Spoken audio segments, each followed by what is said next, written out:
Alright, it's only me, Saturday afternoon, so I've come over and going to do something a bit fun today. Today we're going to do one that goes all the way back to the 1980s for me, when we used to play an arrangement of a bunch of James Bond music with the school band, which was fantastic, and part of that was Monty Norman's James Bond theme, which was originally used in the 1962 film Dr. No, but it would always creep back up in all the other James Bond films when James Bond was doing some James Bondy style stuff. An excellent example of how to build tension in music. John Barry gets the credit for writing most of the most famous James Bond music, rightly so, because what a composer John Barry was. But Monty Norman, almost said Monty Don, pound nuts for anybody that gets that joke. But Monty Norman's excellent theme with the guitar played by, what a cool guitar player for Vic Flick, who died the other week there. One of the most famous guitar lines of all time. John Barry did have a go at writing a bit of James Bond action music that was used in a couple of films, like You Only Live Twice, Moonraker. I'm trying to think, I think it was Lewis Gilbert directed James Bond films, where the bit of music goes kind of...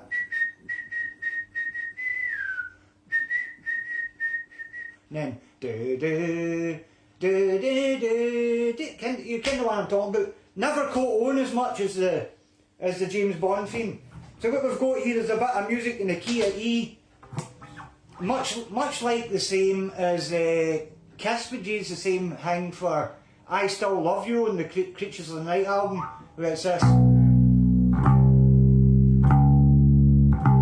Well, for the James Bond theme, that's exactly what you're using here. And this is how you build tension in music. You've got the melody line going over the top with Vic Flick playing the down da da down down down, kind of, but it knows the James Bond theme. But the tension in music comes for the backbeat, never settling and never letting you get comfy with it, and that gives it the drama in the music. So what you've got here is the bass and this. I'll be doing this run here where it's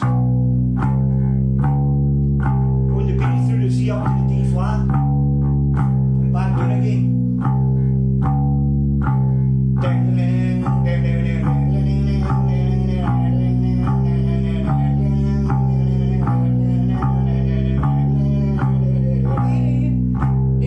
And then another time run, and then tension keeps building, and then the tune steps up another level, and this is where the tension builds again, because you start playing an extra note and doing this rundown with the G and the F sharp, where it's a... And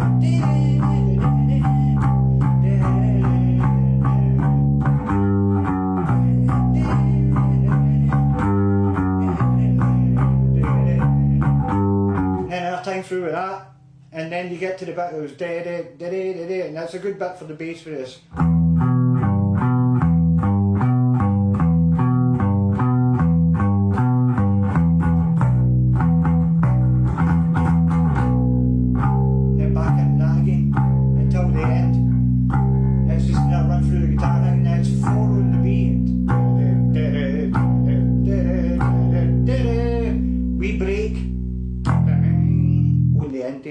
Right, so I've got the music down slightly lower because I don't want it. It's bloody the end of November, it's going all that dark. I'm going to turn this light on.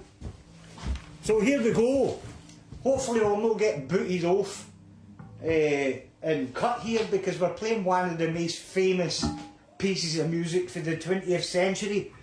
And I'm pretty sure Eon Productions have probably got this one. With the bots out looking for it, for anybody that might want to use the James Bond theme for anything they might be doing. So here we go. Please enjoy the theme for James Bond by Monty Norman.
James Bond theme. Who was the best James Bond? Well, I think it was Sean Connery. I've got a soft spot for Roger Moore because Roger Moore was the incumbent James Bond when I was growing up, and I used George Lazenby's picture on the front there because that is the best James Bond. Even if he's no the best James Bond, I still think In Your Majesty's Secret Service is probably the best James Bond film. But anyway, I'm away out of here, man. I'm not sitting here talking about James Bond all day. I've got work today. Have a nice day and watch James Bond.